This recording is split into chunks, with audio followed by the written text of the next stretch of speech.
নমস্কাৰ বন্ধুসকল মই দেৱজিৎ শৰ্মাই আপোনালোক সকলোকে গ্লোবেল ফাৰ্মছ এণ্ড ট্ৰেডাৰ্ছ চেনেললৈ স্বাগতম জনাইছোঁ। বন্ধুসকল, ৰঙালী বিহু আৰু অসমীয়া নৱবৰ্ষৰ সকলোকে শুভেচ্ছা জনালোঁ।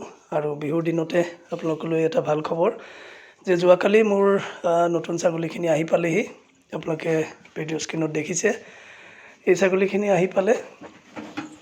ইহঁতে আহি পাওঁতে এবাৰ কেইদিনমান বেছি সময় লাগিল ৰাস্তাত, তো প্ৰায় 5-6 দিনমানেই হ'লহি। সেই অকণমান ভাগৰুৱা হৈ আছে ছাগলীখিনি, কিন্তু তথাপিতো দেখিছে ইয়াৰ কোৱালিটি। ইয়াতে বন্ধুসকল ডাঙৰ দুজনী ফিমেল আছে প্ৰেগনেণ্ট, আৰু দুজনী চেউৰী ছাগলী আছে, লগতে এইটো বৰবৰী মেল আছে। দেখিছে আপুনি বাৰবাৰীটো কি সুন্দৰ কোৱালিটিৰ।